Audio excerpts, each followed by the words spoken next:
Okay, I want to quickly introduce Dr. Philip Jenkins and Sewell Chan, who will be facilitating our conversation this morning.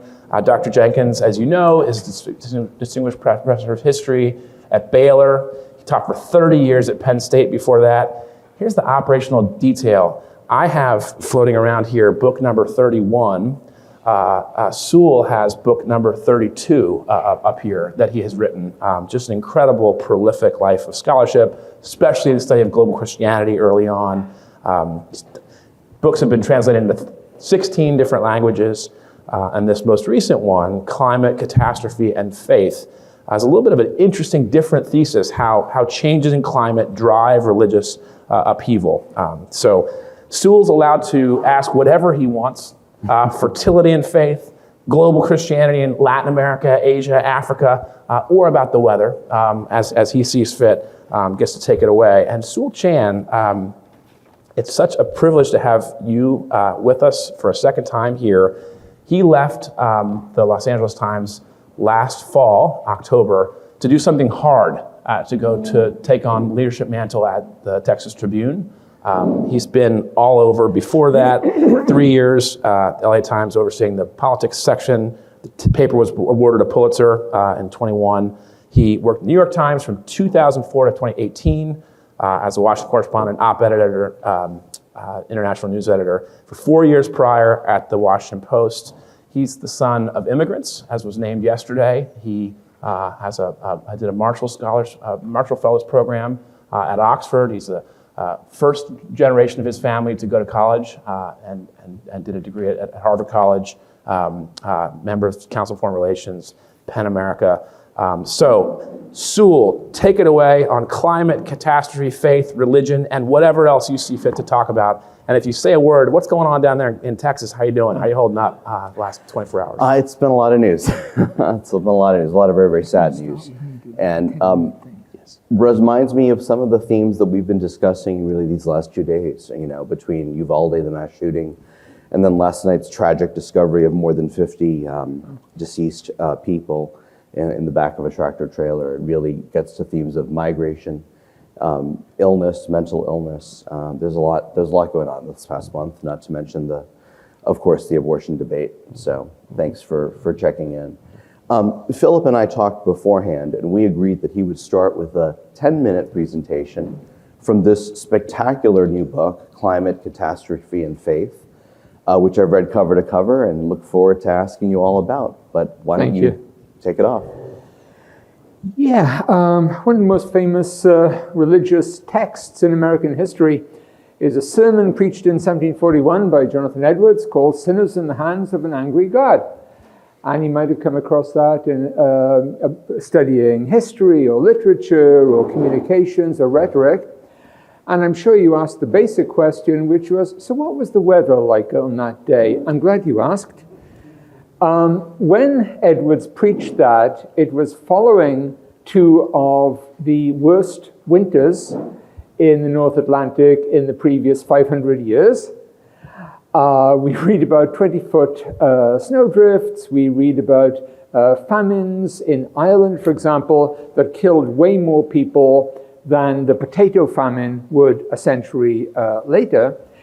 And why is that important for the sermon? Well, think about it. If you're sitting listening to a sermon and somebody really is describing the likely end of the world, and you are likely to be meeting God quite soon, it does really change your tone and your expectations. And it's not surprising that this is one of the great moments of the Great Awakening, that people are literally shrieking and rolling in the aisles in terror as they listen to this sermon. And that's one story. What I have discovered is that if you go back through a long span of history, you find a good many episodes of what I call climate-related catastrophes. They might have very different explanations. They might be connected with maybe volcanoes going off in different parts of the world, changes in El Nino, whatever. But these movements generally have really strong, really observable religious consequences. If I think in terms of my four imaginary friends here, the horsemen of the apocalypse, if you think of famine, plague, death, and war, they all go together.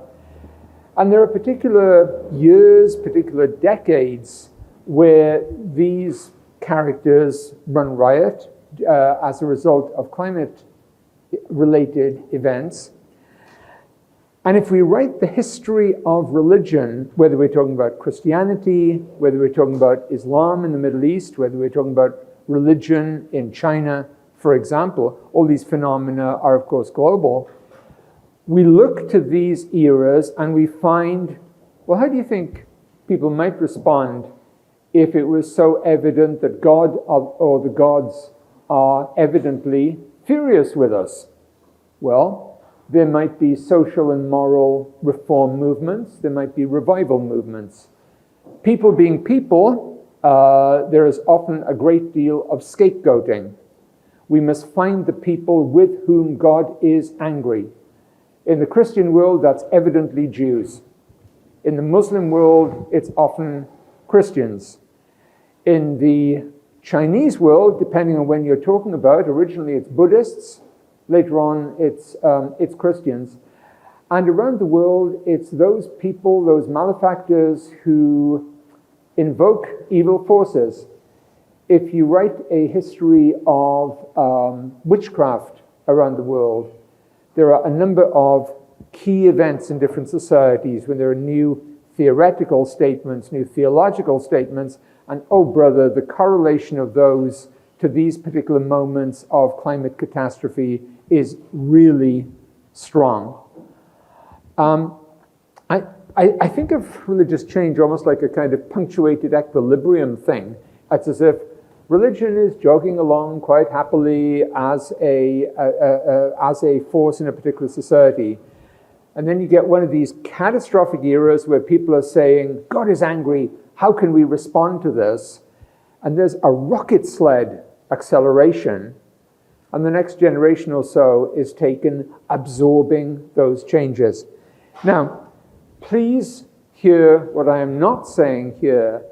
I am not saying, well, we've had these kind of bad climate episodes in the past, why would we be worried about climate change now? What we have now is qualitatively different from these eras in the past. In the past, we're dealing with transient episodes that might last for a year, a decade, even half a century, but things get back to normal. What we're looking at in future is qualitatively different. Why this matters for studying the contemporary world is we are moving into a society, have moved into a society where so many of these catastrophic events from the past are becoming a new normal.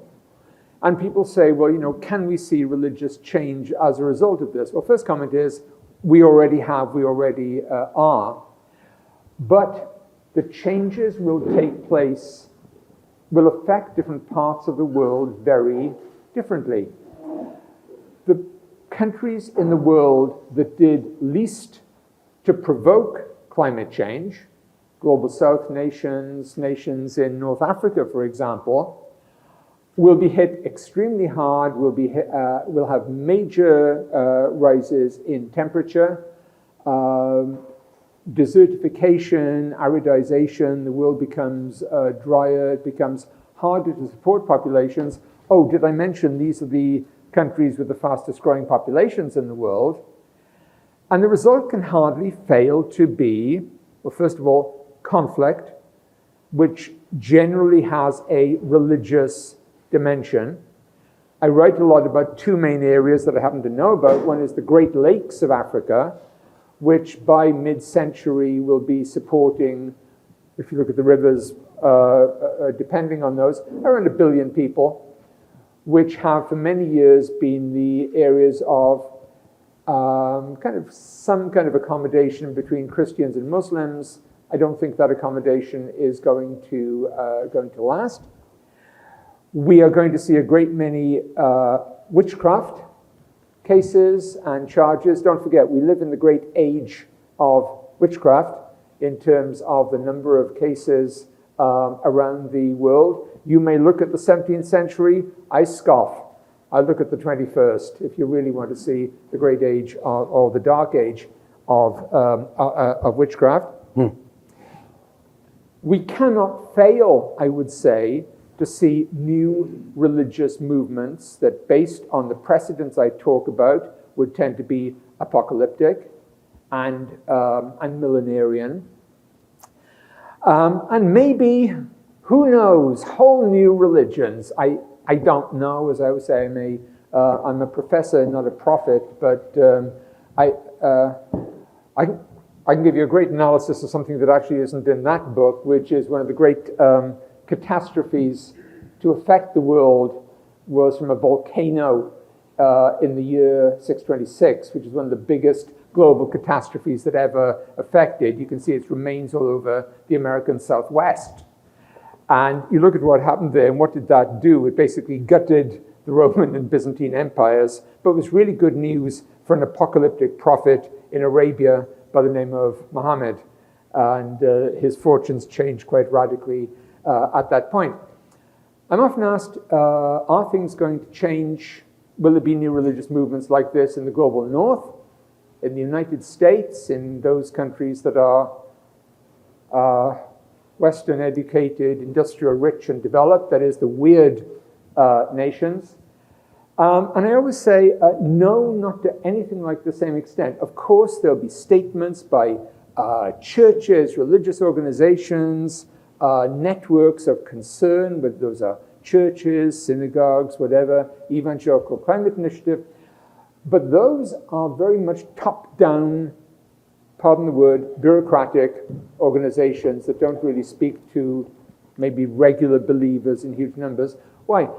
Because the West has gone through one of the great historical changes, which is we believe that we have escaped from climate. Climate is something that happens to other people. When the proportion of people in a society who depend directly on agriculture falls below a certain level, climate is just out there. It's, like people talk about the weather, but they don't do anything about it. They don't even talk about it anymore. In most parts of the world, if you ask how was last year's harvest, they will tell you at great length. In the West, it tends to be, what's a harvest? And so there isn't the direct resonance. And I'll just give you one kind of real quick example. In the American West and Southwest, we're presently running through a 1,200-year drought. The last time there was a drought like this worldwide, I can list to you what happened. States and empires fell. Maya classic civilization collapsed. There were new religious movements in the Maya world based on the waters beneath the world. You can see Buddhism being destroyed, at least temporarily, in China. You can see major theological controversies in the Byzantine world. How does that affect Arizona? Well, in terms of real estate, a lot.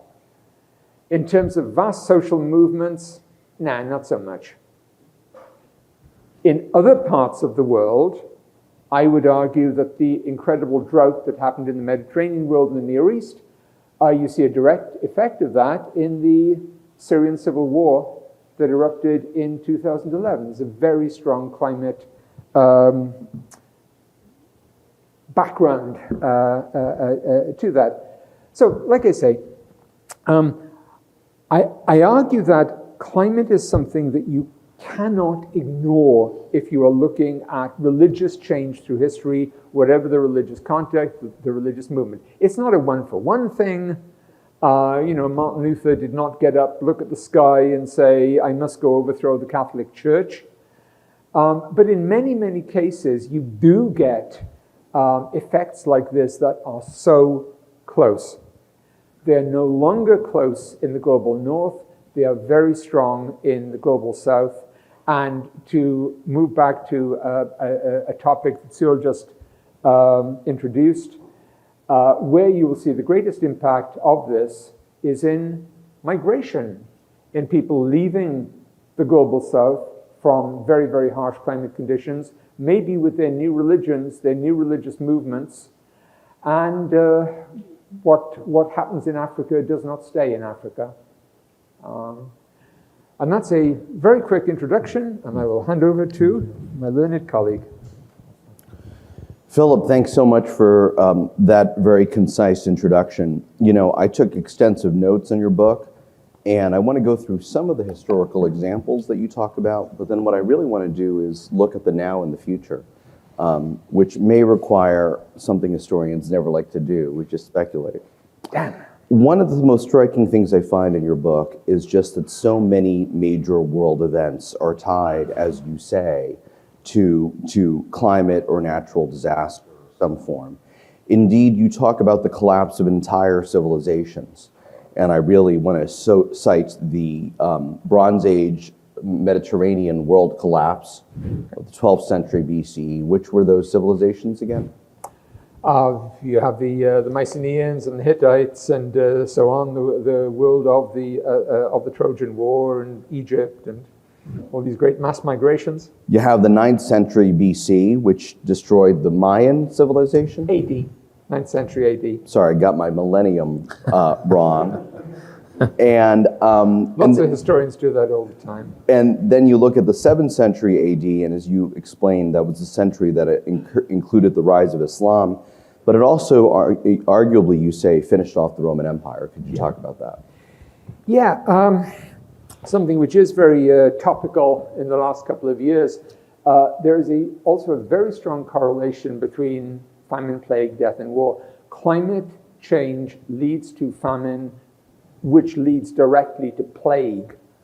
And if you look at these great climate episodes, what you often find is climate catastrophe here, famines over the next 5 years or so, and a couple of years after that, you start getting these global pandemics. So, for instance, there's been some coverage recently of trying to track down where the bubonic plague of the 14th century came from. But something which is comparable to that happens in the mid-6th century, and you get a series of super volcanoes going off, basically darkening the skies for years, ruining food crops, and directly out of that come a number of famines. And you get a plague which ravishes the world over the next 200 years. It probably kills, 40% of the population. Huge events, state failure, state collapse.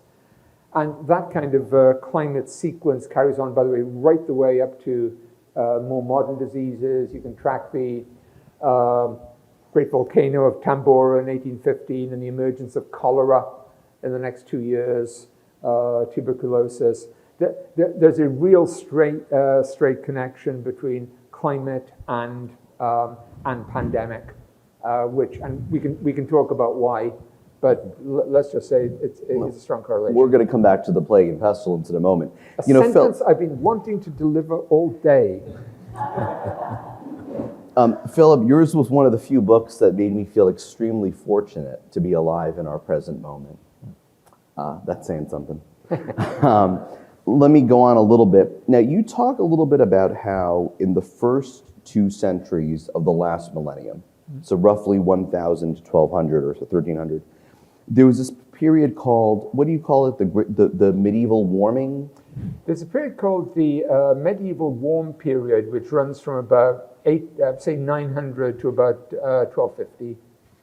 And what happened during that period? You talk about some certain cultural achievements that were made possible. Yeah, medieval warm period, things are much better. The seas are warmer, there's less ice, there are higher temperatures, people can produce more food, they can trade more. You don't get the same impact from plague and catastrophe. And what that means is people know that God is generally pleased with them, so they want to pay back. And they also have way more money to do this with. So you get the growth of towns and the institutions that go into towns, like, for example, universities start growing, and people have all this surplus wealth. And what do you want to do with it? You build bigger and bigger churches, bigger and bigger cathedrals. So when you look at the landscape of medieval Europe with all these great, walled cities and all the great cathedrals, you're looking at something which would not have been possible without that glorious period of climate.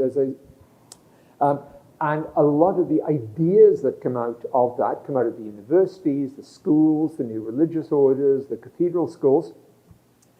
And those ideas then go on to become the basis of later Catholicism. So, as I say in the book, if you look at Catholicism, it is a direct product of a warm sun and warm seas.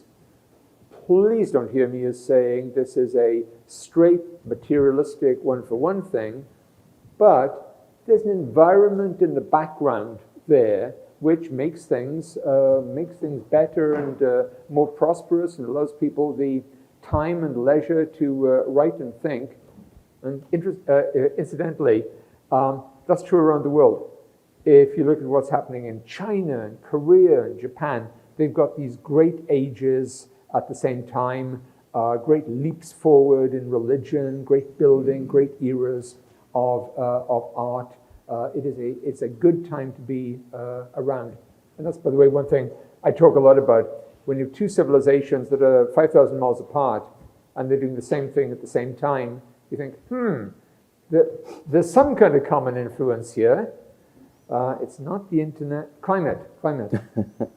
So yeah, I had never heard the term medieval warm period. And now the next time I gaze in awe at a Chartres or a Notre Dame, I guess I know who to thank. Oh, there we are.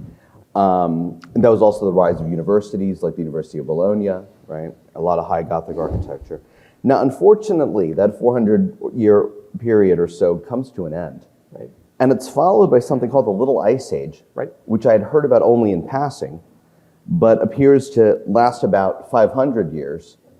And a lot of bad stuff happens. Right. Could you summarize that Little Ice Age for us? Want, because it is very relevant to some of our own times. If you wanted to pick the worst time to be alive, it would be around about the year 1320. You're sure it's not now? You're sure? Oh, I can argue for this. Anyone here with bubonic plague? No, I think we're good. In the 13 teens, the weather goes to hell, a phrase I use advisedly. There is torrential rain for many years on end, wiping out crops, making it impossible for people to make salt. If you can't make salt, you can't preserve food through the winter, so you will basically die in February. February is the great month in which to die in the Middle Ages, should you so choose. It's the age of many pandemics and what are called panzootics. A panzootic is a great disease that sweeps the world and affects animals, not people. And people respond to this as you might expect. They scapegoat.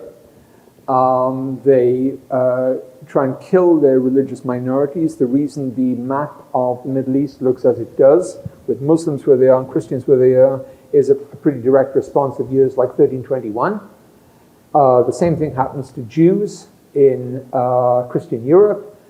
And this is the point at which the flourishing Christian mission in China ceases to exist for about 250 years. It is, and I use the word advisedly, a global catastrophe. Global temperatures drop dramatically, and you can pick any number of examples of this. You look at places like, Cairo, for example, and note the fashion for wearing big Baltic furs to keep warm because it's so cold in Egypt. And that period really lasts until the coming of industry in the 19th century, and industry raises the temperature enough to create our present world. Within that ice age, there are a couple of what are called hyper ice age eras when things get extremely cold again. And some of those eras are very, very difficult indeed. So, yeah. Let me home in for a moment, and I promise we will get to the present, but there is a lot packed into this book that's important. Let's home in a little bit on the 16th century. Obviously, birth of the Protestant Reformation, followed about 20 years later by the Counter-Reformation. You talk in particular about the role of heat waves and drought, famines, plague, and then witchcraft. You have a thing for witchcraft. Everyone has to have a hobby. And you talk about the rise of Calvinism, which of course has a great impact on the shape of the Protestant tradition, going even into our own times. Summarize a little bit that century and the role and the kind of interaction between climate and religious innovation. Okay. Rather than try and do like a whole broad thing, I just want to focus on 1 year, which I think is the great example. 1540. What happens in 1540? Calvin had been kicked out of Geneva. What does that mean? Why? Partly because, for whatever reason, people do not want theocratic loons running their place. But anyway, because at the point he is too extreme, he is too radical, he's too associated with really kind of extreme behavior and so on. And in 1540, he's back. And in 1540, you also get the creation of these very kind of radical Protestant movements and Catholic movements. And you think, why? And you look at 1540 and you look at the climate histories, and you realize that is the worst year for drought in approximately 400 years. There is no rain. There is no water. You list the great rivers of Europe, like the Rhine and the Seine, and they're dry. You can walk across large sections that these days you think of these as rivers. No, they're gone. And if you're living in a world where, and I come back to this phrase again, God is angry. The natural world is so reflecting God's anger with you. How do you interpret this? We need urgent action. We need urgent moral reform. And when Calvin turns up and says, I have a very radical agenda, we have to do this. Oh, by the way, part of this is we're going to need a rigid dictatorship to organize food relief and famine relief, and I will be happy to take care of this. People say, yes, certainly. And this is really where Calvinism gets established. Without 1540, without that climate event in 1540, would they have accepted Calvin? Almost certainly not. It's also a great year in the creation of the Jesuit movement. It's a year of, and this is a topic we've talked about here, sudden and extreme polarization, where it's no longer possible to agree on the basic terms of discourse within a society, within a civilization. Why? People are desperate, and people are radically paranoid. And that's a word I try to keep down in the book. But think about it, a very dry society, okay? In the sense of water is not exactly gone, but it's very scarce. A society of wooden houses and wooden buildings. Are there going to be fires? Well, certainly. How do you explain this? Sir, what about Jews? Well, yes, Jews who are a very good candidate. Anyone else? Anabaptists.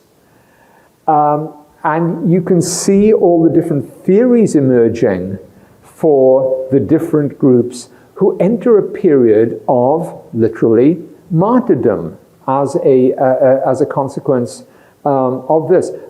Luther's people start writing about these Mordbrenner, which means homicidal arsonists who are sweeping across Europe.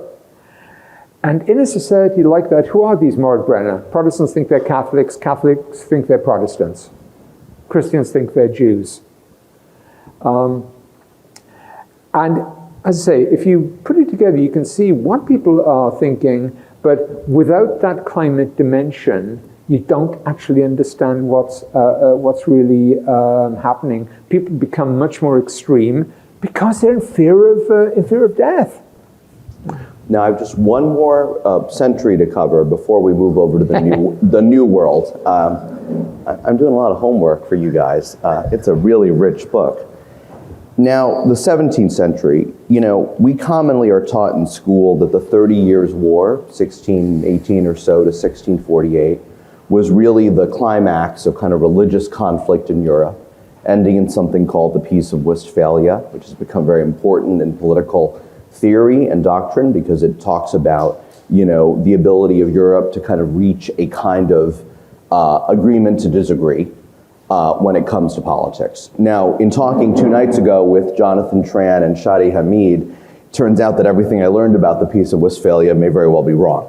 But nonetheless, since it's still, I believe, taught in AP European history, can you tell us a little bit about these religious wars of the 17th century? Mm-hmm. And you're talking about, I had thought it was just Protestant and Catholic. You're telling me about some volcanoes, about something called the Grindelwald fluctuation. I'd never heard of that before.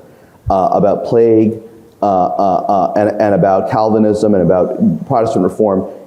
As much as you can you tell us a little bit about that 30 Years' War era? Sure. And that narrative that Europe was able to finally reach, this equilibrium of not killing each other based on sect. Okay. Yeah.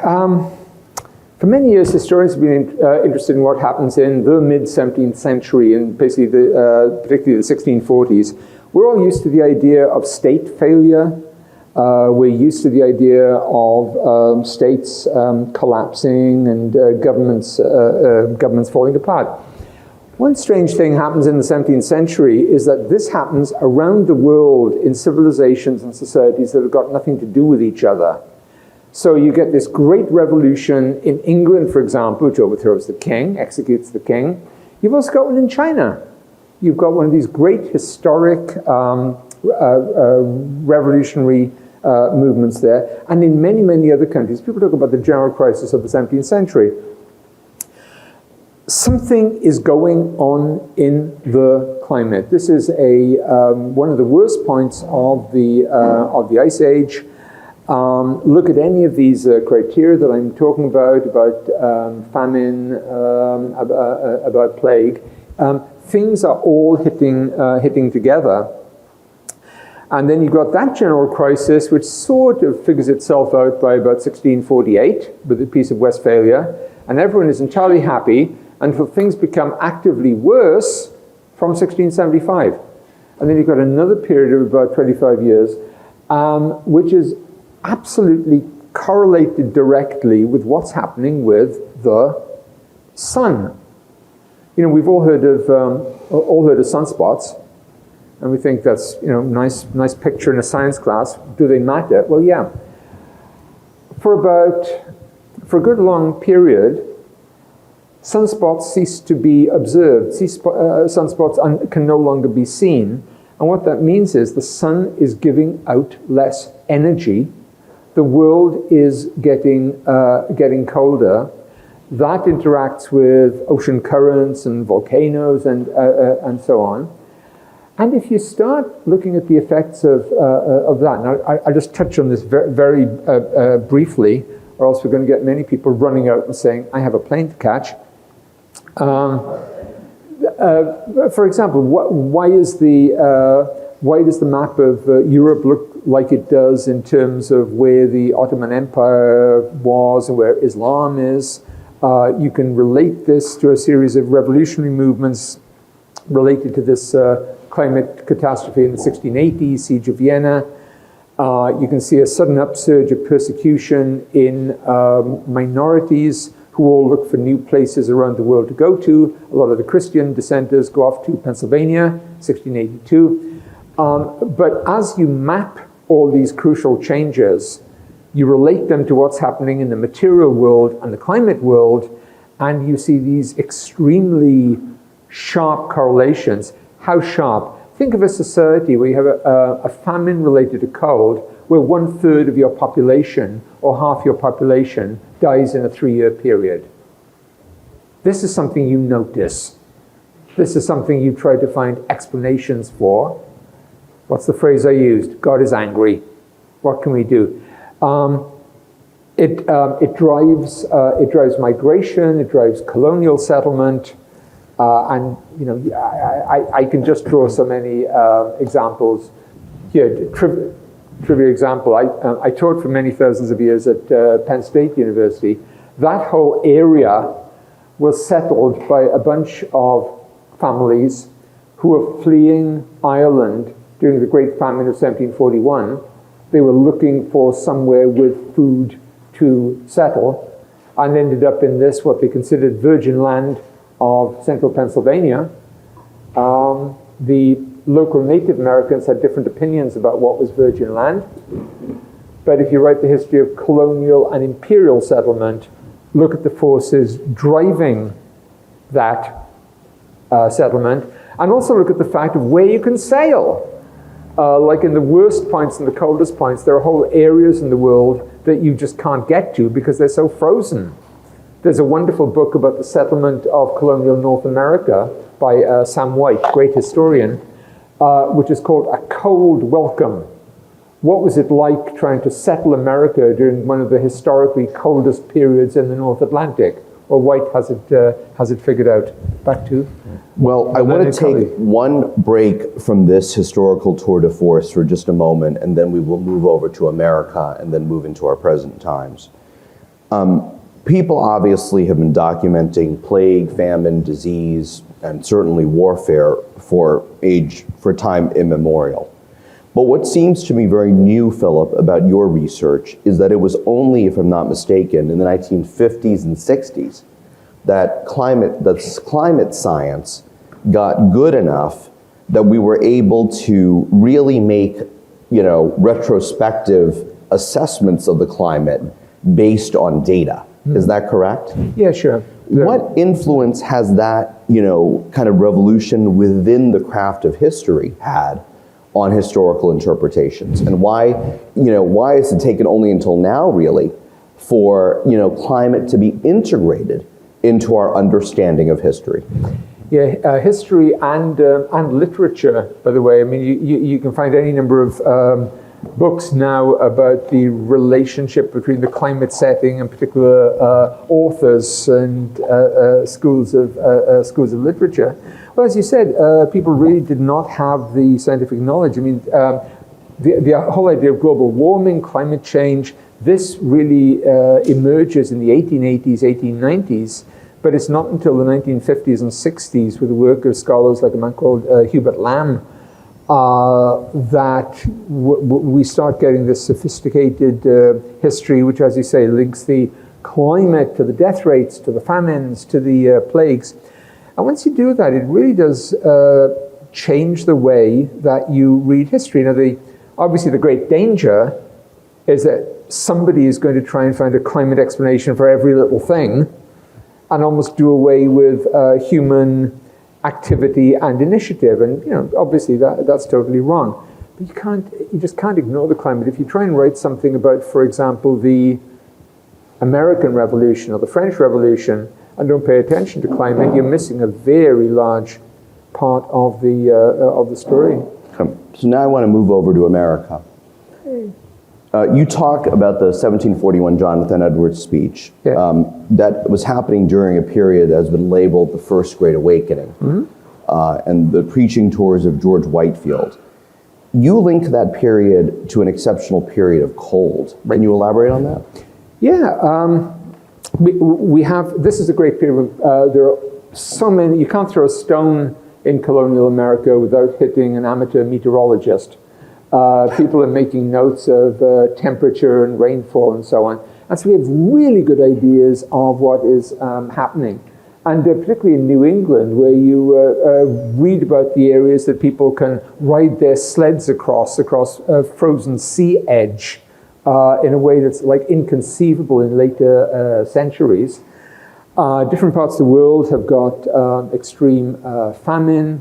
If you map the two great Native American revolts in Spanish territories, one 1680, which is a horrific year, the other 1740, And it relates to this era of cold and drought in various parts of the world. That's definitely associated with El Nino. It's kind of a complicated episode. But once again, this does not make George Whitefield get up one day and say, there's a climate catastrophe, I must go preach. But you can have people preaching in all sorts of ways, preaching wonderful sermons, using wonderful rhetoric, and being ignored.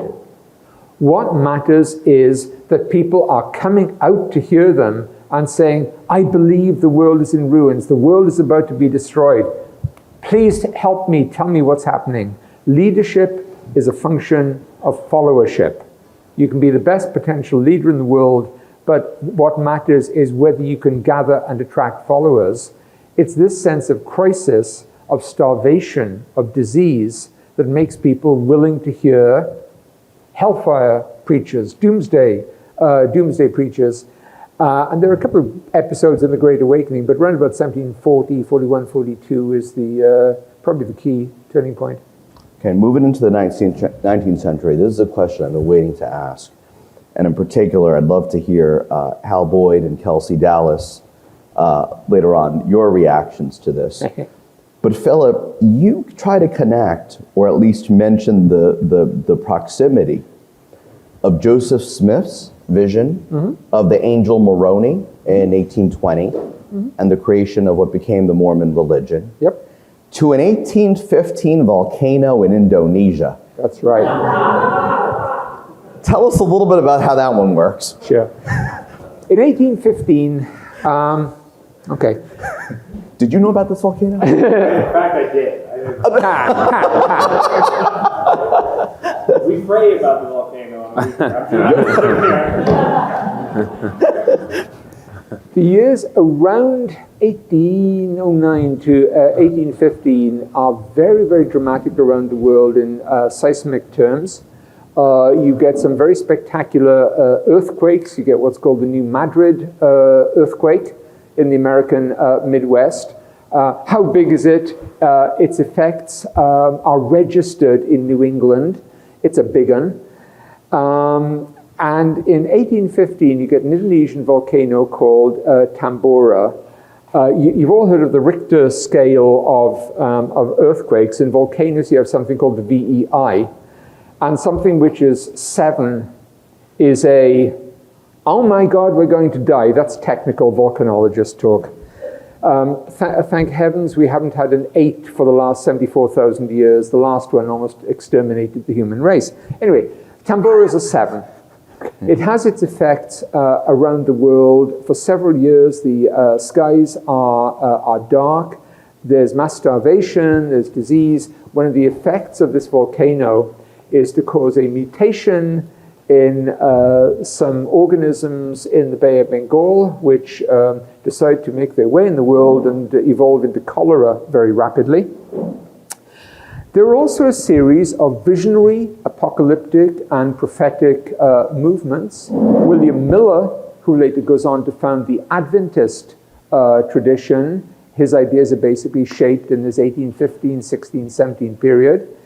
And the other great example that I would use is Joseph Smith of, what was that name again? Oh yeah, the Latter-day Saints. And as I said, Smith and Miller are the ones whose messages survive. But once again, prophets are very common in this era. I actually quote a passage in my book. The earthquake of 1811 is felt around many parts of the United States, and there are what we call the earthquake revivals in places like Kentucky and Tennessee and so on. And the word of these spreads across New England.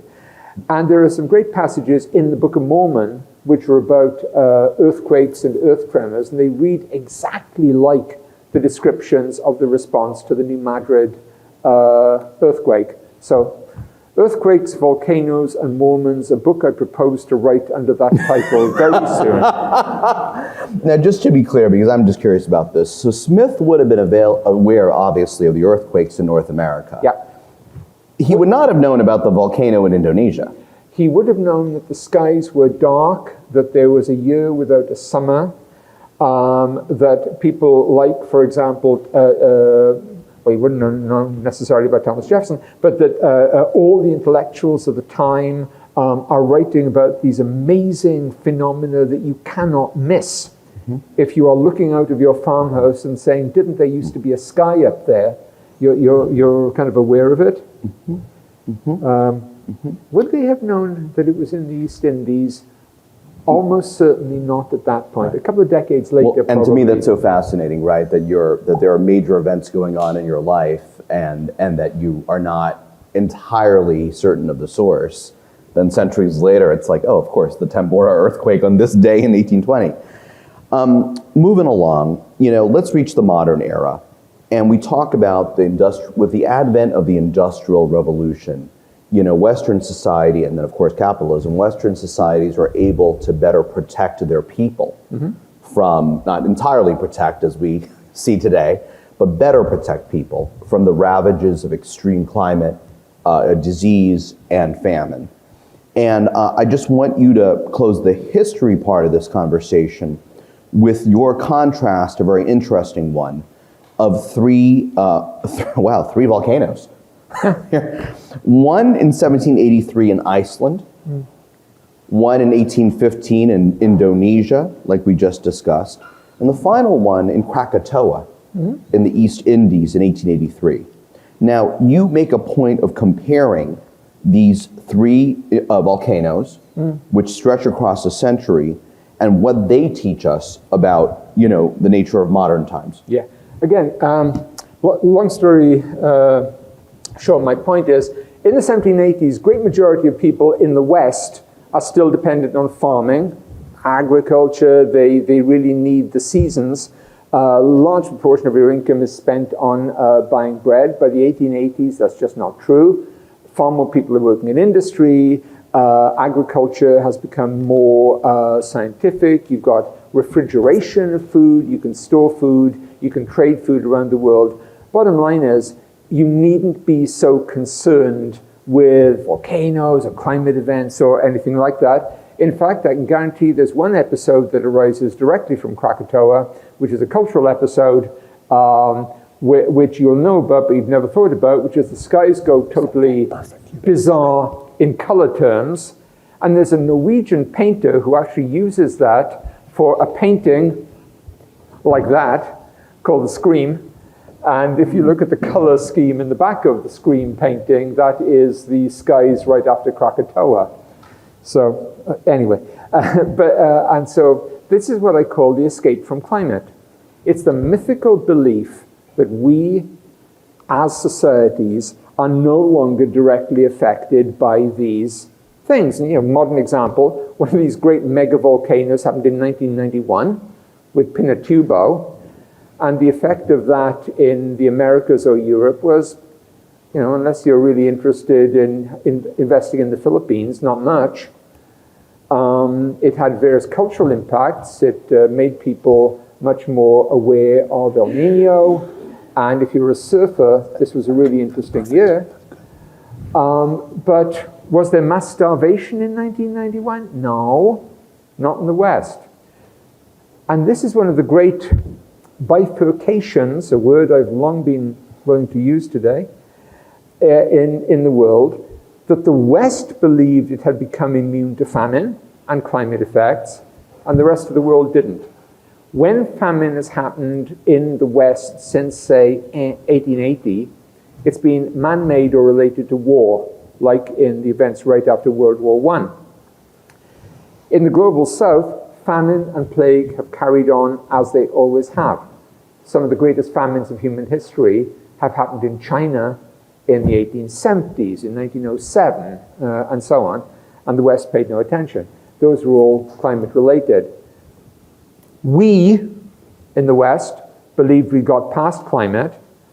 The rest of the world didn't.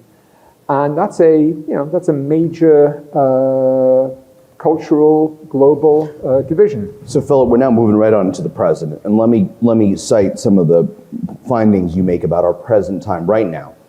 Between 2010 and 2020, we humans emitted more carbon dioxide into the atmosphere than in the entirety of human history up to 1963.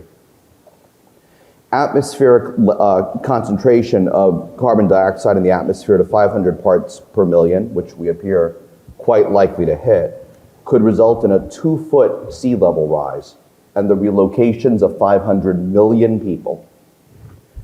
You write, quote, within a few decades, between 1 and 3 billion people would find themselves in conditions too warm for comfortable survival. Places like West Africa, the Sahel, the Great Lakes region, Bangladesh.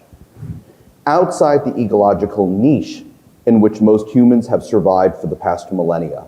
By a cruel irony, the countries most likely to face existential dangers are precisely those that have contributed least to emissions and done least to create the larger problem, end quote. You also note that these regions are among the youngest, fastest growing, more religious parts of the world, and perhaps more likely to interpret disasters in supernatural terms. And I think that's where it gets to your essentially most provocative thesis, which that if we think that all this innovation and flourishing and all these impacts on humanity were associated with these changes, over the previous 2 millennia, we might be entering really an entirely new period. And just one more thing before opening it up to you. Sure. You write, quote, the most vulnerable parts of the world are already suffused in faith, and these religious beliefs and values can only grow in the face of worldly disaster. Mm-hmm. Elaborate on what you think is ahead for the rest of this century. Boy, some of the numbers are kind of almost hard to grasp. Africa is where I do a lot of work. Just the raw numbers. In 1900, for example, Africa had 100 million people. By 2050, that should be about 2.5 billion people. Africa, by 2050, will be by far the world's largest center of Christianity. It'll be by far the world's fastest growing center of Islam in very adjacent territories. And that's completely separate from all these kind of climate and economic changes. There are particular areas that interest me. One thing which I don't think many people realize is we are presently living through the fastest age of urbanization in human history, in terms of the share of people moving to cities, the size of cities growing. And if you think about it, cities are interesting in terms of they don't make their own food, normally.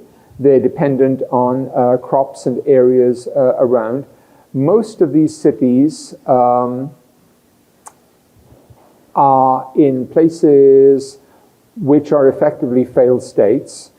And what that implies is if you want health, education, welfare, where you get it is from local voluntary organizations, which are churches or mosques. And if you want to understand why you have radical religion flourishing in countries, you look at that fact, and that goes a real long way to explaining their appeal. People do not say, I want to go off and become a join a religious militia, become a suicide bomber, whatever. They want their families fed first, and they're only going to get that through those institutions. And the gap between what people can get through their regular efforts and what they need is going to grow very dramatically. If you ever want an interesting exercise, look at a map of the world's largest cities projected as of 2050, and look at the number of places that most of us have never heard of, like Ouagadougou and Niamey and so on, and think how they are going to survive in these worlds. By the way, if you follow the climate change debate, a lot of the fight is over preserving a 1.5 degrees Celsius increase over pre-industrial levels. And 1.5 degrees, some people think even that's too much. But in West Africa, you're talking about a change of 4 degrees Celsius, where large parts of the continent simply become uninhabitable. Again, where do those people go? But if you look at those cities I mentioned, you'll also see them in another place. Look at the maps of how migrants get from Africa into Europe, and those are the centers. As I said, when you write the history of early American settlement, and you look at, for instance, the Scotch-Irish, you're looking at climate refugees. You're looking at people who are fleeing what's called Arctic Ireland at the time of this great famine. Well, let me finish one sentence, if I may. A surprising amount of American history is driven by climate refugees. That's going to grow dramatically, but where you're really going to see it is Europe. Sorry to interrupt you there, Sewell. I apologize. in fact, you just commenting on what you're saying, you talk about how this has already started. That historical El Nino patterns in the early 80s contributed to the violence of the Central American civil wars. That was new to me. And then the following I'd heard before but didn't know that much about, that there was a 15-year drought in the Levant, Syria, Lebanon, etc., ending in 2012 or so, and that was the worst drought in 900 years. Mm-hmm. And may very well have contributed, as Tom Friedman and others have argued along with you, to the Arab Spring and the political revolts of 2011 and 2012. Mm-hmm. Okay, one last question before we turn it over to our colleagues. It is clear that Christianity, global Christianity, will continue to evolve. You say there may be a fresh openness to apocalyptic and millenarian preaching. Do you believe that religious conflict will necessarily arise as a result of these changes in global Christianity? I believe that global conflict will swell, not so much as a direct result of changes within Christianity, but of the larger situation. In other words, you'll have groups which will be at odds with each other, and which will, in many cases, not all, define themselves in religious terms. And the line between Christianity and Islam is the obvious one, but by no means the only one. If you look at Asia, for example, you look at disputes between Hindus and non-Hindu groups in India, Christianity and Islam in Indonesia. You follow the 10th parallel. You follow 10 degrees north. That great line of division, and you can also have splits and schisms and conflicts within very deprived areas, which are Christian. One of the ones I find very interesting is the Peruvian crises of the 1980s and 90s, and some of the conflicts between Protestants and Catholics there. That was very, very heavily driven by climate. In which part of the world again? In Peru. In Peru, uh-huh. And you can also, I'm absolutely not the first person to say this, if you want to understand the Rwandan genocide of 1994. There was a decade of really radical climate change that had raised religious tensions, mainly between Christians within Rwanda. Yeah. And this, we're talking the 80s and 90s. If somebody says, could these climate changes have big religious, social consequences? Well, yeah, thank you, welcome back. We started doing this 40 years ago. Where have you been? Let's move it over to questions now, starting with Kelsey.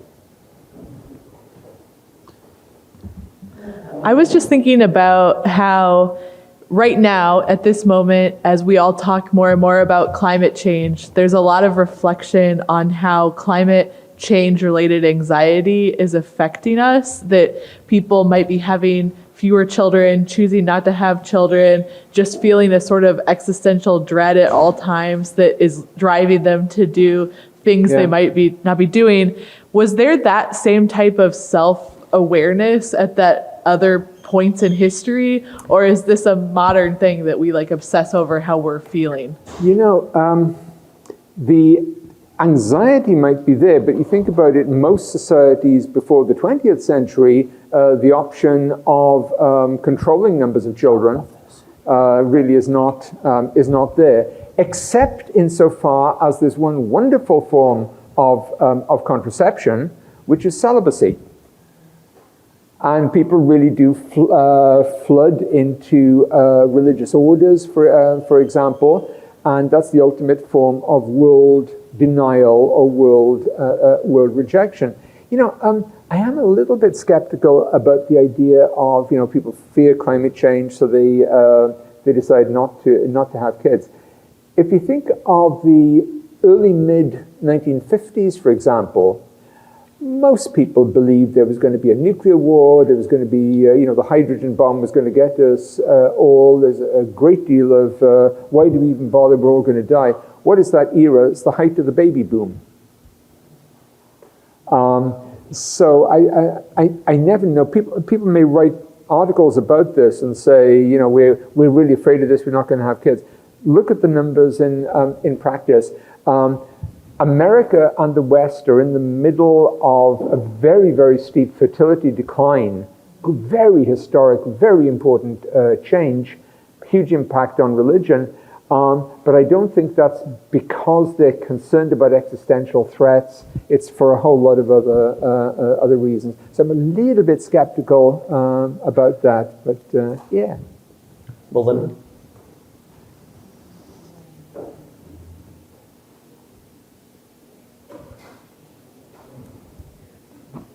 Okay, does that work? I wondered if you could say more about these homicidal arsonists. Yeah. In part because, you know, something between 10 and 20% of the huge wildfires that are sweeping this state and others are set. And I wonder if that's part of what's going on, maybe not. And also, what role climate plays in our polarization as you see it? Climate plays in what? In our current political polarization. Boy. Okay, yeah, these arsonists, I think in most cases you're talking about houses that burn. And think about it, you've got wooden houses, how people light their properties, how they keep warm, how they cook. They have fires. It is a very, very easy thing for candles or a fireplace to run out of control. And when that happens, most times you'll say, gee, you know, fire the maid. In the context of an age of starvation, paranoia, you'll say, who is out to get us? One of the great examples of that is a year that I find very, very interesting. If you don't think about American history in the colonial era, the year 1741 is extremely interesting. 1739, 40, 41, that era. There are fires all over New York City. And everyone figures out there must be a plot, a conspiracy. And they go for the two obvious categories, who are African-American slaves and Roman Catholics. And this is one of these rare times when there are mass executions and deportations of black slaves, and also execution of Catholics. Because obviously, you know, the priests are driving this. But it grows directly out of an arson conspiracy. It's the New York conspiracy trials of 1741. I've mentioned this as a particular horrible year. Virtually certainly there is no actual arson. But imagine a really cold year, lots of snow. There isn't much ventilation in your house anyway, and the snow's blocking it all. Somebody tips over a candle. You've got straw all over the place. And it's a great way to start a major fire.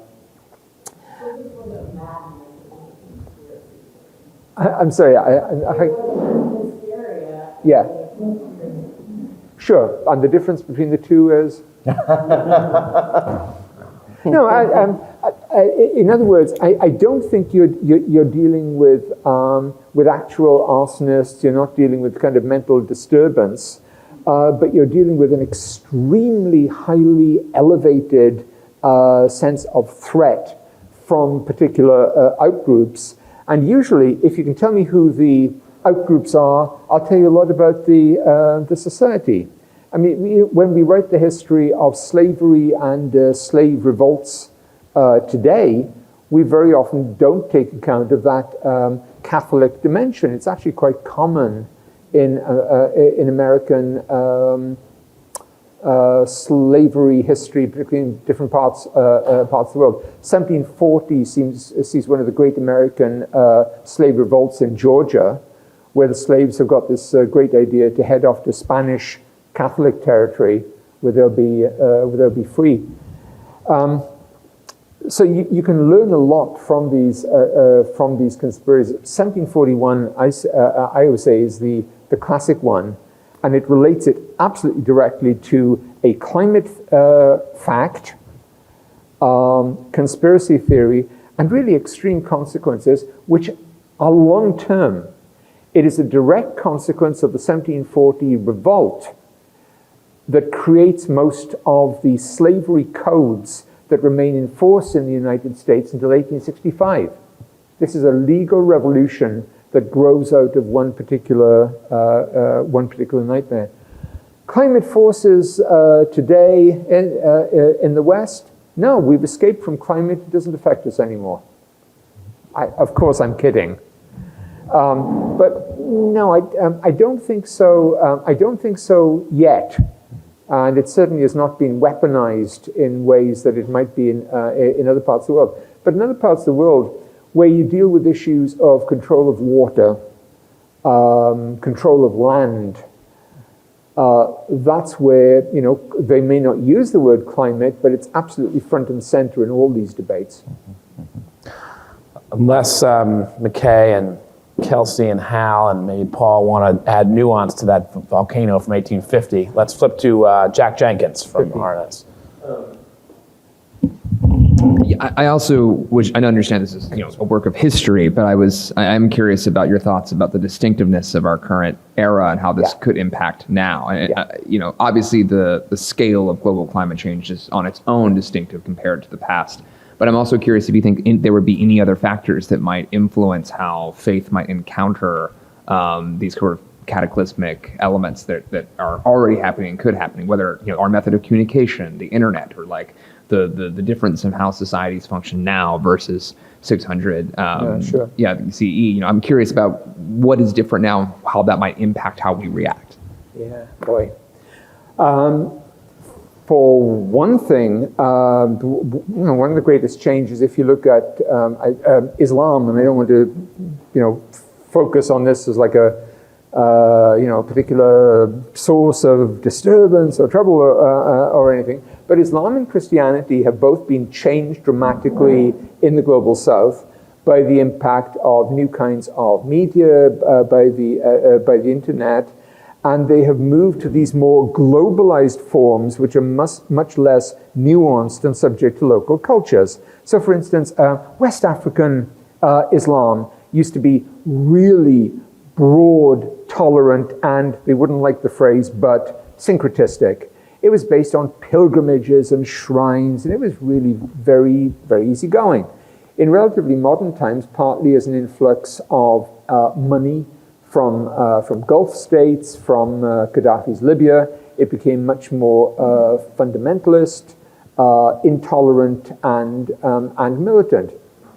Where you see this in the sharpest form is in Nigeria, which potentially should be one of the world's largest Islamic nations and one of the world's largest Christian nations before too long, and where the great and very depressing change has been one absolute cutting edge of climate disasters, issues of water, land use, desertification, and that drives movements between increasingly radicalized Christians and radicalized Muslims.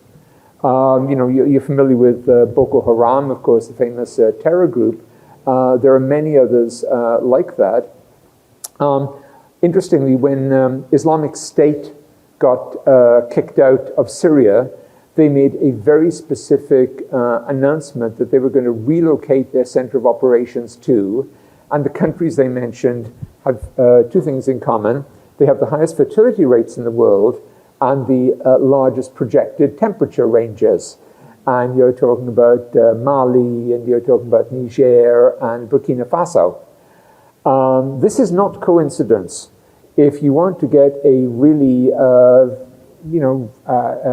radical, potentially radical population in that way, take climate and demography together, and you have a very, very explosive kind of mix. But the fact that someone in Syria can talk about relocating their operations to West Africa, that's a land of globalization already.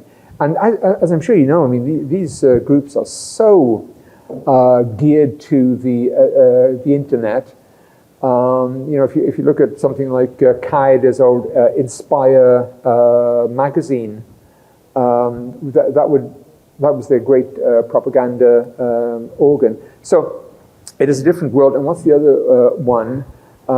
Extremely weak states, basic state failure. And that then brings in European or American forces. So if you want to go fight for God, and there'll be Americans and French and Brits to go fight, I know exactly where to go. And I'm talking about Islam in that context. I can also talk about the spread, for example, of Pentecostal Christianity, again through new media, through the internet, and also the other force that I haven't mentioned so far, blowback from migration. In other words, people go from Nigeria to Houston, which is the Nigerian capital of the United States. They go back to Nigeria, and they take all these American ideas and styles and cultures with them. So yeah, globalization, migration, yeah. That's great. Can we take one more question? Yes, from McKay Coppins, and then we'll take a break after that to finish. To allow our climate refugees to escape. Yes, that's right. That's right. I don't actually have any context to offer on the volcano, although as a point of interest, I actually looked it up, and the Church of Jesus Christ of Latter-day Saints began publishing official volumes of church history a few years ago, and in that first book, correct me if I'm wrong, I think it begins with the story of this volcano. Right. So, which is kind of interesting because I think there is probably a certain contingent of Orthodox Latter-day Saints who interpret it, look at the story of the volcano and see it as, a divine intervention that created the conditions for the creation of this church. Anyway, fascinating. I wanted to ask you, though, about, you mentioned that historically the kind of drought that we're experiencing now has spawned religious movements and social upheaval, and that in the West today, so far it's a shrug, right? It influences, maybe real estate prices and some other things, but so far we're not seeing that kind of social and religious upheaval. My question to you is, is that entirely a function of the fact that, at least so far, our economy is insulated from the effects of climate, like you mentioned? Or is it also the fact that we traditionally, historically, there is an element of mystery and uncontrollability to climate and natural disaster that would point people toward God or heaven for answers, whereas today we have a more scientifically grounded understanding of climate. As climate change progresses, and if things continue to get worse and worse, do you expect there to eventually be some kind of massive religious upheaval, or will the Western understanding of science and grounding in science kind of insulate us from that? Yeah. I think that is a fundamental division, and I think the West is not going to have anything like the same kind of movements, either the big, apocalyptic or millenarian movements, or as big social movements within the churches and the synagogues. You will get statements, you will get well-meaning people, but not as a kind of mass movement stirring something like a revival.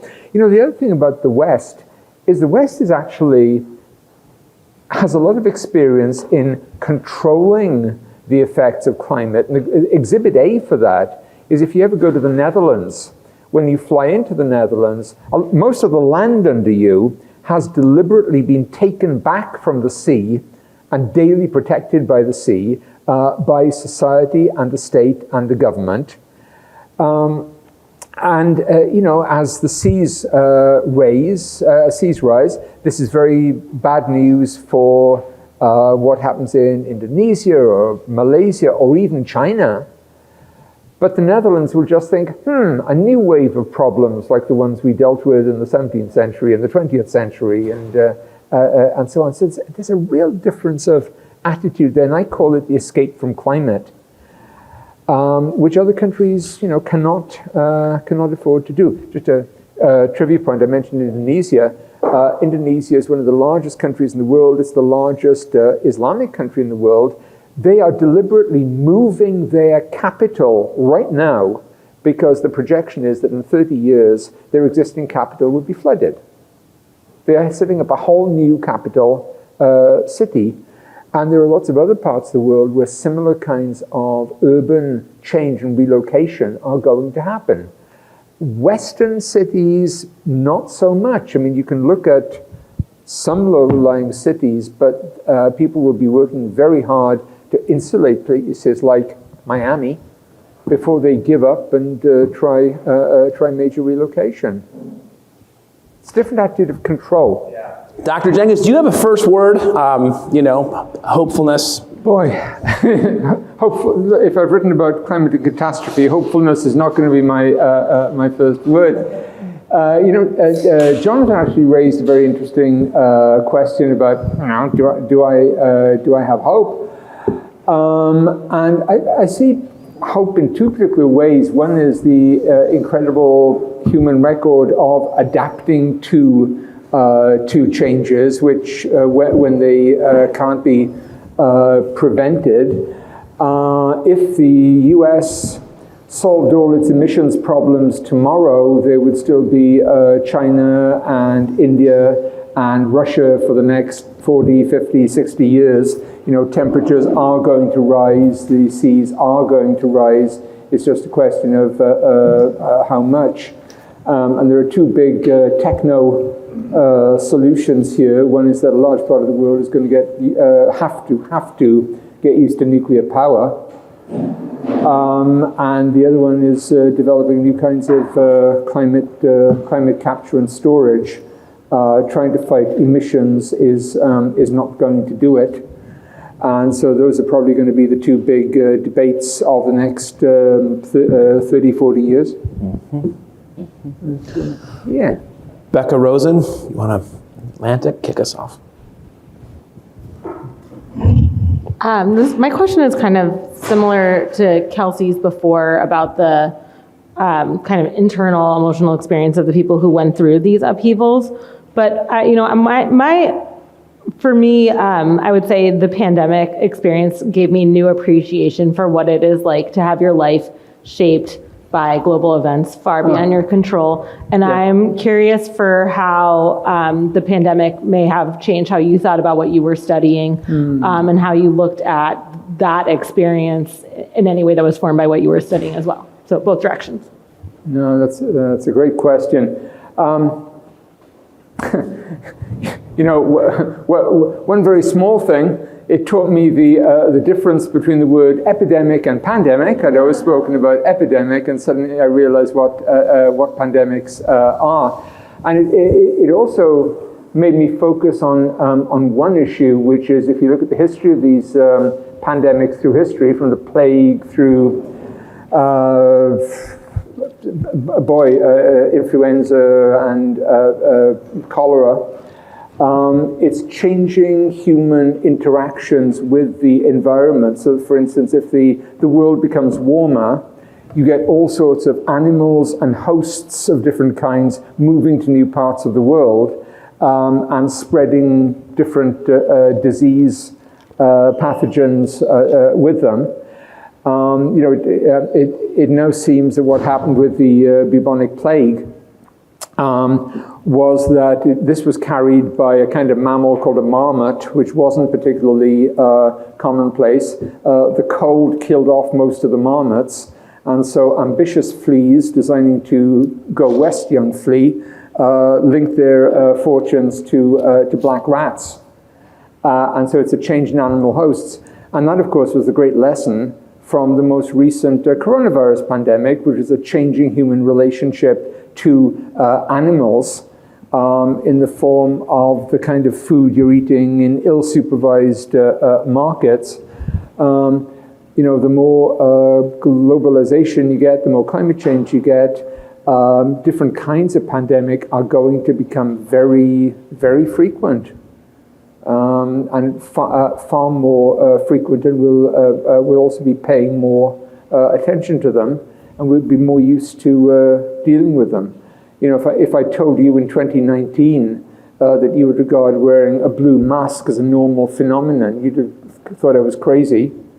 And we've got used to this. So yeah, it really did change the way I thought about things, but specifically about human interactions with animals, which was one of the great lessons of the most recent pandemic. But I come back to that thing about climate related to famine, related to disease. You know, these should not be considered as separate topics. When people talk about climate change and the impact of climate change, if we could get out the message that it's not just about rising seas in places you've never heard about, it is connected with pandemic and disease. I think that kind of sharpens the lesson quite a lot. Yeah. I noticed that a number of your examples in the book and today as well, centered on Africa. Yeah. Do you have particular personal interest in Africa? It's what you've written, of course, 20 years ago about the rise of global Christianity, Latin America, Asia, Africa. But a lot of your examples are specific there. Yeah. You know, are there major things you think Western journalists miss about Africa, and are the proclivities toward miracles, healings, Pentecostal dynamism, somehow significant in a sort of different, non-developed setting? There's a famous text that I'm sure you've seen, which is in 10 rules or whatever, about how not to write about Africa. Which is kind of great lessons. You know, for me, one of the most important things that maybe we don't pay attention to is this incredible population growth of, what is it, in 19, I'm going to get the exact dates wrong, but bear with me.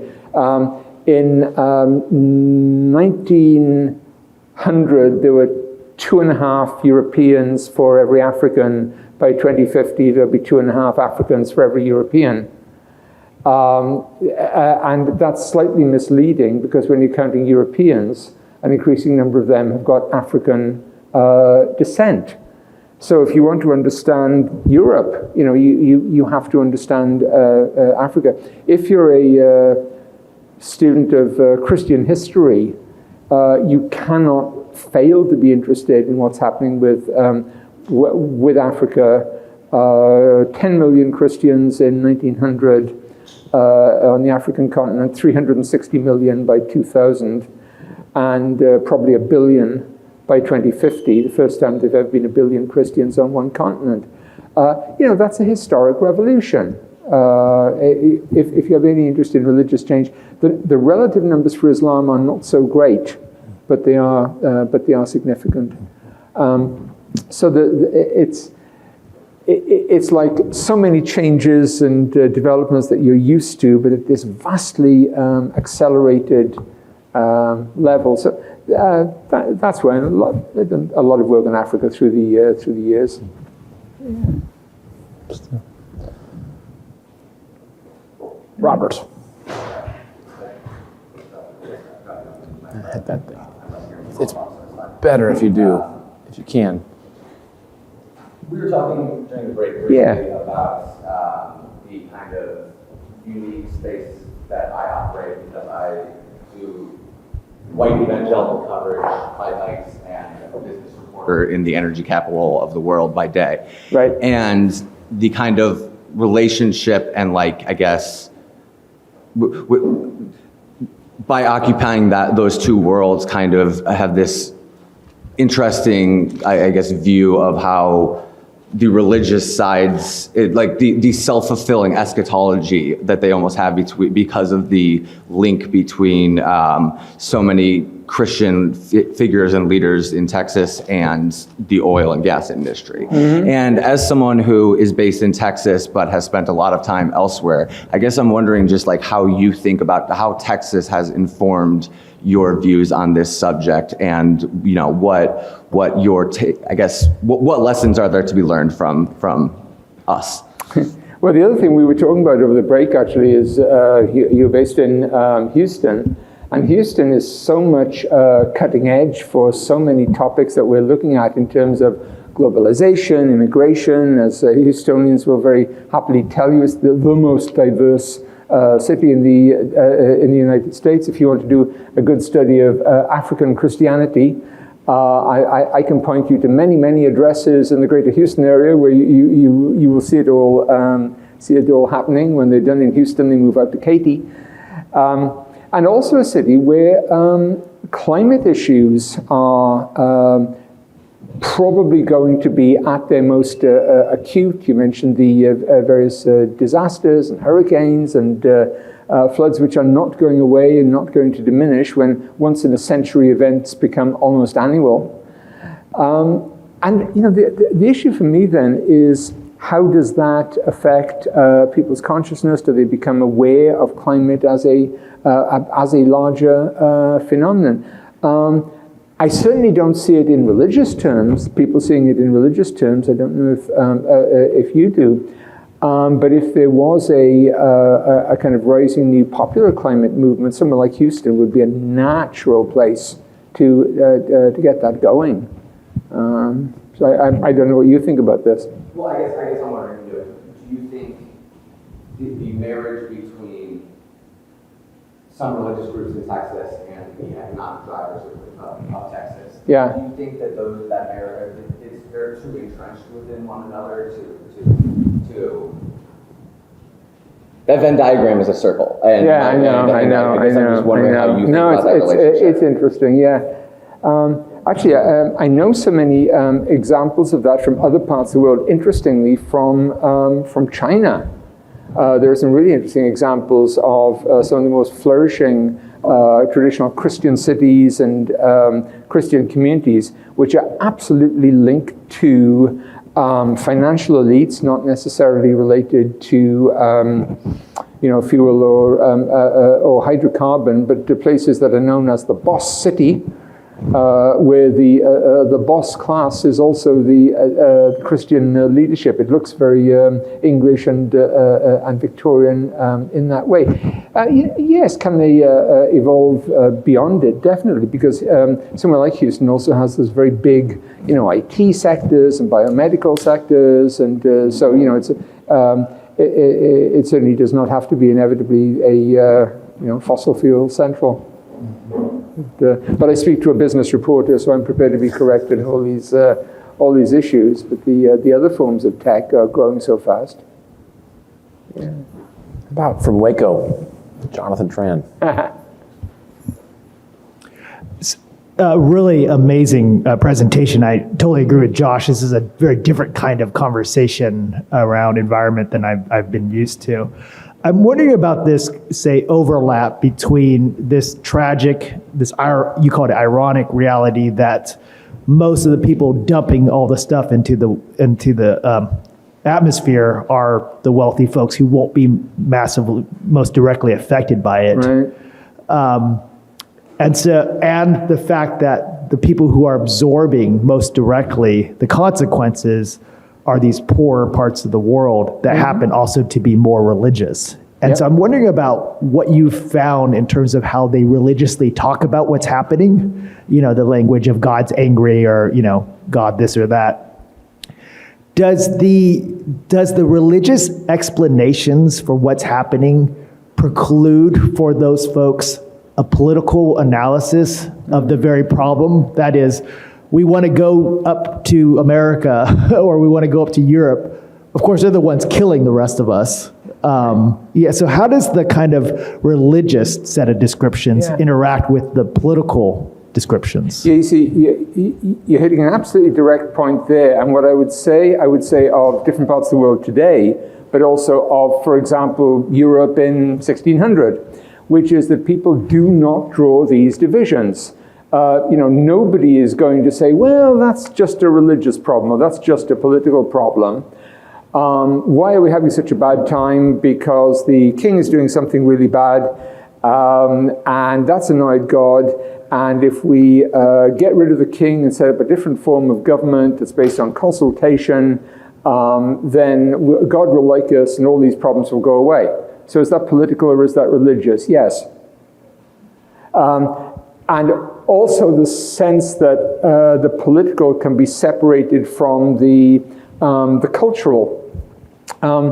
Issues of sexuality and cultural politics are another very good way of believing that a society is annoying God, and if we could just solve these problems, things would be right. So these divisions did not exist in Europe in 1600, and they do not exist around the world today. If you work on Islamist movements, are they religious or are they political or are they social? You just cannot draw those lines. And one thing you do learn when you go to a country like Nigeria and you look at Christians and Muslims, they speak very much the same language in this way. They have the same kind of assumptions. And the dilemma, of course, is how do you direct people's fear and anger and concern to kind of larger solutions as opposed to blaming other communities. And that has been the real race over the last 20 or 30 years. I keep talking about Nigeria. It's the most important country in that way that we need to know about. Well, maybe then a follow-up, and this is maybe a nod to Ibu's work. In those countries, say like a Nigeria or an Indonesia, where there are significant Christian and Islamic populations, but there are significant divisions as well, are there trends towards finding a common practical problem and working together to address them? Yeah. I take Nigeria, for example. You get what is sometimes called a ratchet effect. And what I mean by that is, a ratchet turns, it marks a new normal, it does not slip back, and it doesn't move until it moves again in a forward direction, okay? This is sometimes called the ratchet effect. Both in Nigeria and Indonesia, you got really intense religious and political violence, pogroms, militias, and so on. And that moved the ratchet forward. And then you got some years where people were trying to get on very well. They set up anti-violence movements. Former militia leaders would try and get together and educate young people. And in Indonesia, I was really optimistic in a lot of ways. Indonesia is home to some of the world's largest Islamic movements, which really fought very hard for peace. But then you get another turn forward in the ratchet and a new wave of violence. If you look at the largest social and religious movements in the world, they tend to be in Indonesia. And there are some of these Islamic groups with like 5 million members. And they do an incredible amount of good in many ways in trying to promote peace and good relations. But when things break down as a result of economic crisis, of climate crisis, then they have a problem. So, you can keep the peace going for 15 years, and you only need 1 year of violence and chaos to reverse all that. And same is true in both countries. What are the best metrics or expectations, numbers about the rise of Christianity, the rise of Islam in the next, 25 years, 50 years, 75 years? You hear different things. Yeah, a reasonable bet would be by mid-century, Christianity will still be the largest religion in the world. It won't have as much of a lead over Islam as it did 100 years ago, but it'll still be well ahead. The big change will be its ethnic quality, which actually does speak to the climate issue. What was the most important climate initiative by a Christian leader? It was the Pope's Laudato Si encyclical in 2015. And you think, well, why does the Catholic Church do that? Catholic leadership can count. They know that by 2050, something like, 85% of Catholics will live in the global south, they live in Africa, Asia, Latin America, and a good number of the rest will live in African or Asian or Latin American communities in Europe and North America. So the Catholic Church has for a long time been the most global entity on the planet. And they're aware that it's their people, their constituents who are being affected. Yeah.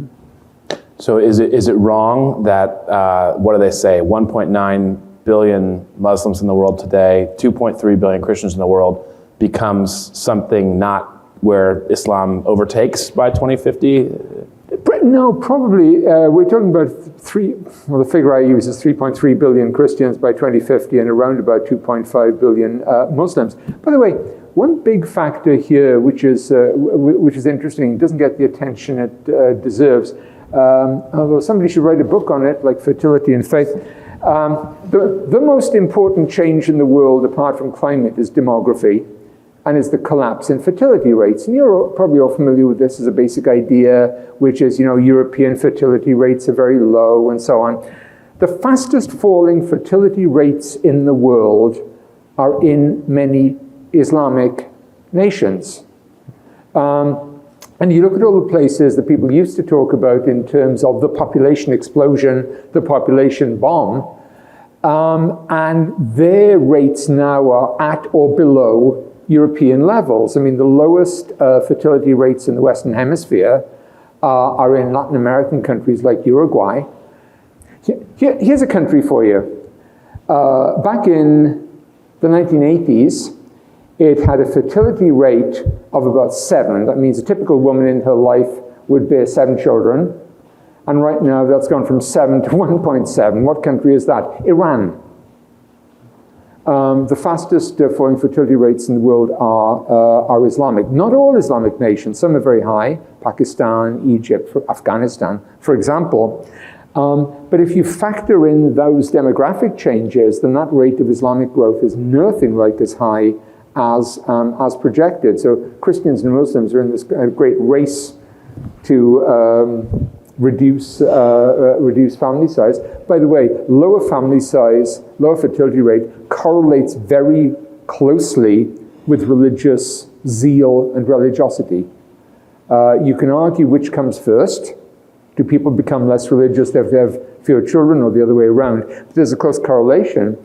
In that case, where are the countries with the really fast falling fertility rates? Iran. Saudi Arabia now has like Danish-style fertility rates. Does that mean, pardon me? Damn it, women! In many cases, the changing role and aspirations of women. In a country like Iran or Algeria, it's women in higher education. In Algeria, for example, women represent, I forget the exact figures, it's like 60% of lawyers, 60% of judges, and by definition, they're not going to be having 7 kids. Why the secular link? Well, think about it. Imagine a family that has many, many children.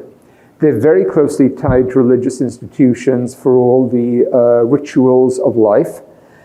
And they're not going to say a word against those communities. And the clergy man, and I stress clergy man, is the source of authority and expertise. Now imagine a world where people are way more educated. I, as a regular woman, know much more than the priest or the imam. I'm not going to listen to that guy on everything. issues like contraception, for example, tend to make people branch away from traditional religious authority. And if you look at a country like Iran, the people in Iran are actually very, very secular. The government isn't. And so this kind of change within Islam is going to have a big effect on numbers. In 30 years, you're going to have many, many millions of people say, yeah, sure, I'm Muslim, sure, I'm Christian. What that means in actual terms of substance is, who knows? But as I say, the country that's really interesting there is Saudi Arabia. 20 years ago, I read a book that had Saudi Arabia as a very high fertility, high religion nation, and then they did something sneaky on me. Their fertility rates went like that. We're becoming Denmark. Half the states of India now have fertility rates below replacement. And that has huge, huge political consequences. If you look at a country like Turkey or India, if you take any area and tell me the fertility rate, I will tell you what party that region votes for. Does it vote for a religious party or a more secular party? Demography isn't everything, but it isn't nothing. And I guess the gender politics and culture war politics and so on. Hal Boyd, Deseret News, I think. I've completely forgotten my question. Sorry. This is absolutely fascinating. Since I'm on the spot, are there any? Are there any intersections between these two books out of curiosity in terms of sure. Climate, fertility, religion? Yep. I'd be interested. Yeah, partly they're geographic. In, as I say, the countries that are most under threat and most directly affected are also are countries within the tropics, which is a phrase we're going to be hearing a lot more of in recent in future years. Tell me a country's latitude, and I'll tell you a lot about its involvement in climate issues, its demographics. Closer to the equator, the more trouble it's in. And those countries are also high demography, high fertility, and high religiosity. So just to give an example, if you take a country like Sudan or South Sudan, then it's basically near the equator, cutting edge, endangered by climate issues, extremely, extraordinarily Might be a hurricane. I'll be right back. There's some kind of climate problem. Fertility and very high religiosity. You take the opposite extreme to that, which is, Denmark or Sweden. And that all works very well until you get immigrants from one country to the other. And you look at how the immigrants from the global south interact in global north countries and see how religion provides a divide there. So, yeah, these sort of emerged as one book. And, I can keep going. Although, well, I guess we have Steph on there, but okay. Well, let me ask another question. Sort of seems to be kind of a chicken and egg situation. Does higher fertility rate beget religion? Does religion beget higher fertility rates? Have you looked at those interactions at all? Sure. And what I say is, and I'm very careful about this, there's a correlation, and I don't know the causation, and there's a particular reason for that. The two trends work together so intimately that it's very, very hard to tell sequence. And I give the example. In the 1960s, everyone noticed two things about Europe. Fertility rates were collapsing and society was becoming vastly more secular, okay? And then they said, well, this is due to Protestant characteristics and it's this sense of Protestant individualism, yada, yada. And then in the 1970s, the story was about, above all, Italy and Spain. And within the space of about a 5-year period, you had a collapse in fertility, you had a collapse in religiosity, and you could map those changes by a series of referenda, which set very determined church opposition against the new world of more educated women with smaller families. And there was a sequence of debates over what? Divorce, contraception, abortion, same-sex marriage. And you could trace the absolute collapse of church authority. And what I've always argued, by the way, is that a few years after that, you have clergy sex abuse scandals. And it's not that the clergy sex abuse scandals drive people away from the church. People have to be really detached from the church before they're prepared to listen to stories about clergy sex abuse scandals. And so that's what I argue about European Catholicism. And the great case study, if you ever want to do it, I was listening to Russell Moore very carefully. He was talking about this idea of losing the church losing public sympathy, and he chose the example of Ireland. Absolutely classic. And you can map Irish secularization through a series of these referenda over things like divorce and contraception, abortion, and so on. And if you track that, it gives a near perfect correlation to the fertility rate. And the only bump in the fertility rate is immigrants, where the second language of Ireland is now, what would it be? Gaelic, surely. No, Polish. And there's a ton of Africans and Asians, and it's a very diverse European country. But that's why I'm very interested in fertility and faith. Not because I see the one driving the other necessarily, but because there's a very close correlation. Very hard to tell which comes first. And by the way, the phrase is the chicken or the lack of eggs, I believe. Ibu Patel, Interfaith America. No, please. And can you say it on the thing? Because we'll get it on the transcript and record it. Want me to confess my stupidity on with a live mic? Okay, so you have gone through this millennium plus long history of environmental / climate crises, right, and how they led to dramatic religious moments. Yep.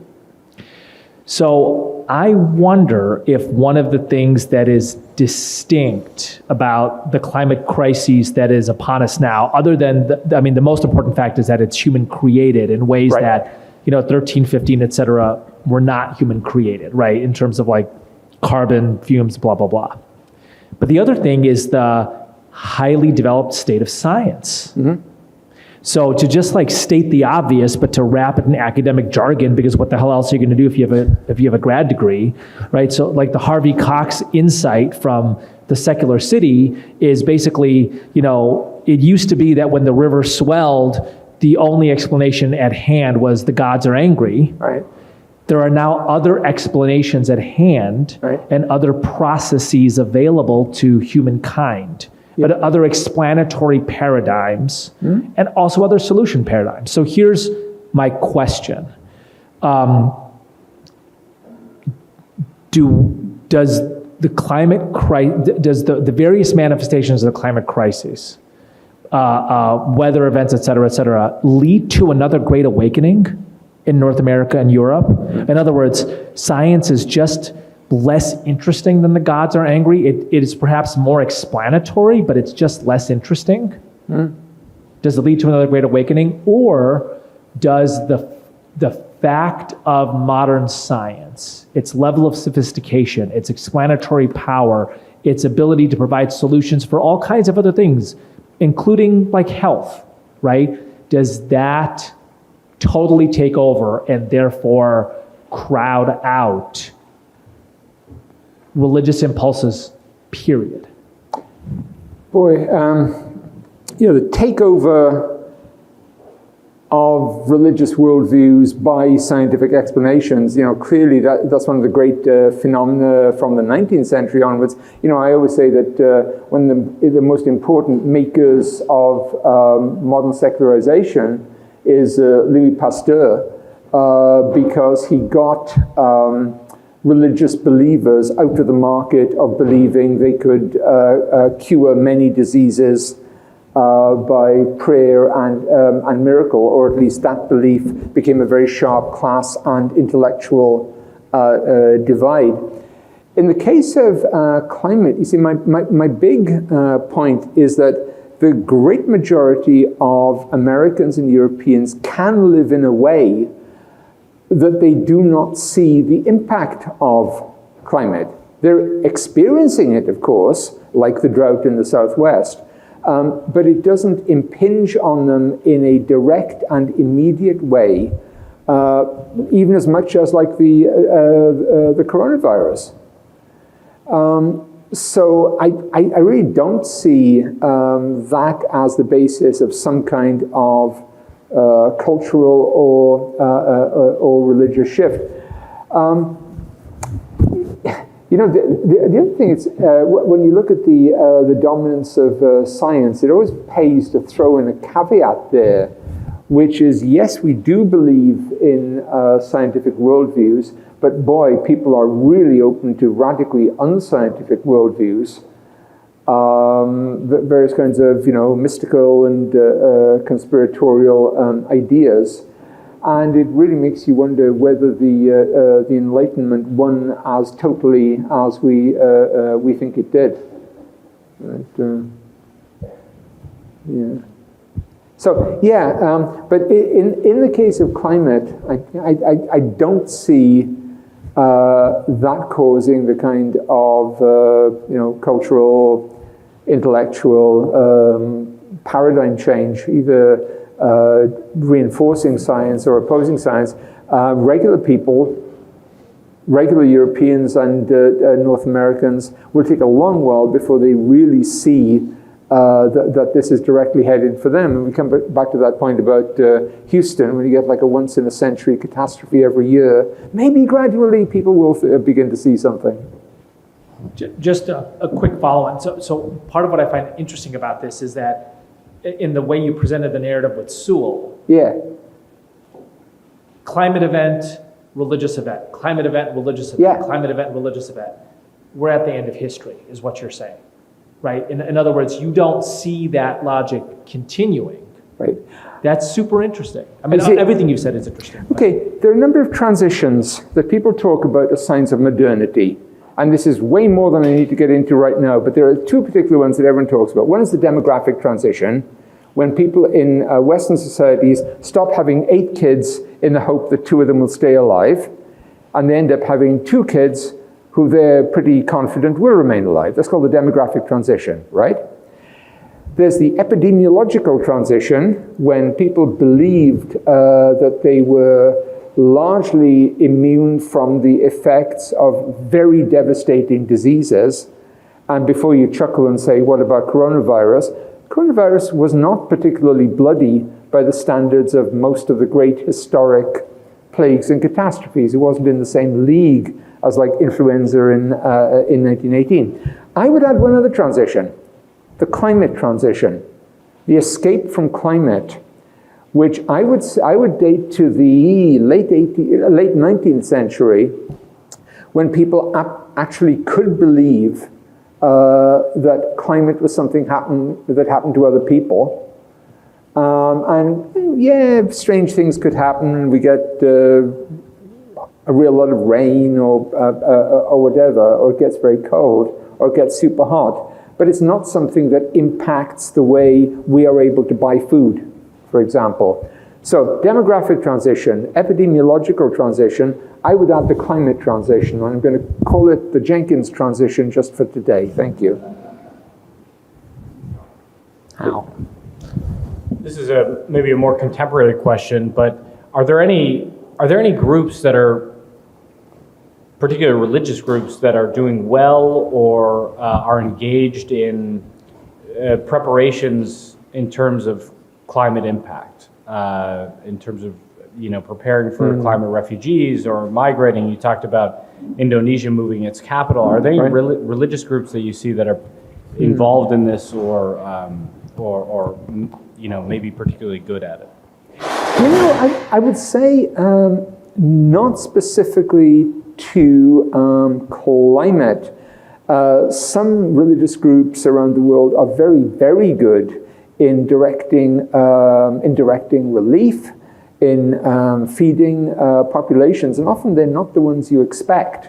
So, for instance, if you're in aid in Africa, and you're told that, well, the main organization here is a really millenarian apocalyptic sect, your response is, yes, wonderful, you can deal with these people, they're organized. And they tend to be kind of more disciplined movements in that way. The more I come back to migration here, and I'm sorry Sewell's not here to talk about this, but the role of religious groups in directing migration and assisting migration and picking up rewards from that in terms of the gratitude of those migrants for generations to come, that's a huge story. And that's a story we actually learn a lot about from American history. You know, look at the great influx of religious groups between the 1880s and 1920s. Migrants, when they reach a new country, tend to become much more religious. Because they go to institutions that provide them with organization and succor and comfort, and that means that they and their children tend to belong to those groups in ways they never did in the old country. But in answer to the one about specific groups, I really can't give any one particular. That's one more quick follow-up. Sorry, Melinda, you're up. Hunterberger from Sacramento Bee. Is the fact that we live in such a secular society part of why we're not responding to climate? Because, I mean, this state is on fire. There is no more fire season. It's year-round. I mean, it's pretty apocalyptic, but we don't see it in those terms because we have financial interests, I suppose, and not. You see, my question, back to your question, would be, what do we mean by a secular society? Right up until very, very recent times, most Europeans looking at the United States are baffled by the fact of it being so religious. And, you know, I'm one of these people who believes that America actually is secularizing quite rapidly and becoming much more European. But that process is a very new one. And if you do have these, you know, apocalyptic signs, like you have the forest on fire. By the way, Australia is another great example of that, where just these astonishing, vast, epic forest fires. And people tend not to see them in those religious terms. It's partly what Ibu was saying about you know, scientific modes of explanation. It does raise an interesting issue as to what you would need for people to make that leap to seeing that as signs of the apocalypse. You know, if you got like, I don't know, you know, super volcanoes and forest fires and hurricanes, I don't know, but we seem to be a long way away from it as yet. Interestingly, the language is all there. So people will talk about this as apocalyptic, or another interesting word, biblical. But they don't mean it. They don't mean it literally. But you see, what you don't understand is you think of almonds as some kind of natural product. Everyone knows that they just appear in the night in supermarket aisles. And obviously I'm kidding, but in terms of what the vast majority of people know about where their food comes from, it's extremely limited. Or where this water that comes out of this faucet here, where has this come from? Most people don't have a clue. Now you imagine a society like pre-modern Europe, or large parts of contemporary Africa, you know very well that what the sequence is between animal life, production, water supply, and keeping you alive. That's something that we've really lost, for better or worse. Just as we know we can never be hit by epidemic diseases. If I may take a privilege before we break for lunch and go, you know, live the dream a little bit, and ask one last question. Peter Berger was a somewhat regular speaker to this group, as you know, and probably knew personally. I'm curious about how your last two books, you know, temper your point of view on his reflections around religion and modernity, and the idea that when you get richer, things, you know, societies tend to get less religious, but then again, there's the American exception, there's a Right. desecularization of the world. Yeah. How do these two prisms that you've used in the last pair of books impact your understanding of religiosity and wealth? Boy. Yeah, I think my biggest distinction from Peter Berger, who is a great scholar with a terrific sense of humor, is that I would make the connections maybe more cultural, and I'd emphasize issues of changes in like gender and society and sexuality that are associated with wealth, and that are then reflected in infertility. So that's really the missing dimension there. You could actually, as I say, do a very good book on this, just in terms of global north, global south, and gender, which does get us back in so many ways to the first of our discussions here. But, yes, that's a real quick response. But